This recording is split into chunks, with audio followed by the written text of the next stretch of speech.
yourself. Never underestimate your power to take your life in a new direction. என்னோட life வந்து பார்த்தீங்கன்னா 2024 JCA என்ற ஒரு நியூ டைரக்ஷன் நான் ஜாயின் பண்ணேன். 2025 நான் உடனே பிரசிடென்ட் ஆகிட்டேன். உங்களுக்கு தெரியாது, நானும் இந்த மாதிரி ஃபர்ஸ்ட் வந்தப்போ ஒன்றுமே தெரியாது, எனக்கு ப்ராஜெக்ட் பண்ண தெரியாது, எதுவுமே தெரியாது, யார்கிட்டையும் பேசவும் கூட மாட்டேன், நான் ரொம்ப பின்தங்கி நிற்பேன்.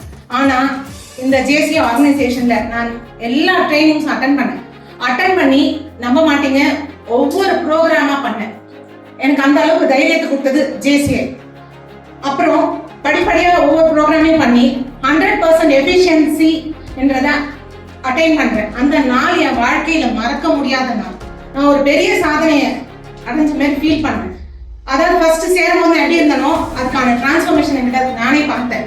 என்கிட்ட அவ்வளோ ஒரு செல்ஃப் டெவலப்மெண்ட் என் கூட இருந்தவங்கலாம் பார்த்தாங்க. ஆனால் அது சாதாரணமாக எனக்கு கிடைக்கல. நிறைய ஸ்ட்ரகிள்ஸ் இருந்தது, நிறைய ஹார்ட்ஷிப்ஸ் இருந்தது. அதெல்லாம் தாண்டி ஒவ்வொரு தடவையும் நானே என்னை வந்து முடியும் அப்படின்னு சொல்லி தான் வந்தேன். அப்படி எனக்கு இந்த ஒரு ஆர்கனைசேஷன் வந்து ஒரு நல்ல ஒரு அனுபவத்தை கொடுத்துருக்கு. அதே மாதிரி இந்த ஆர்கனைசேஷனில் வந்து பார்த்தீங்கன்னா நான் சேர்ந்தது வந்து பார்த்தீங்கன்னா ஒரு ஆக்சிடெண்ட்டாக தான் சேர்ந்தேன். அது வந்து பார்த்தீங்கன்னா சரி கேட்குறாங்க, அவாய்ட் பண்ண முடியாதுன்ற ஒரு சூழ்நிலை தான் நாங்கள் ஆப்பர்ச்சுனிட்டி எடுத்துக்கிட்டு இப்போ இன்னைக்கு எப்படி நம்ம வந்து ஃபர்ஸ்ட் வந்தப்ப ஒன்றுமே தெரியாமல் நம்மளால பர்ஃபார்ம் பண்ண முடியுமான்னு நினச்சோம். ஃபர்ஸ்ட் லெவலில் நம்மளுக்கு பேச தெரியல, அந்த ஃபிஷ் டேங்க்லாம் கொடுத்தப்ப. ஸோ இப்போ நம்மளோட டிரான்ஸ்ஃபர்மேஷன் எப்படி இருக்கு நம்மளுக்கே தெரியுது இல்லைங்களா? ஸோ அதை மாதிரி என்னோட வாழ்க்கையில் எனக்கு மறக்க முடியாத ஒரு நாள் அப்படின்னா நான் அந்த 100% எஃபிஷியன்சி அடைஞ்ச அந்த நாள் தான்.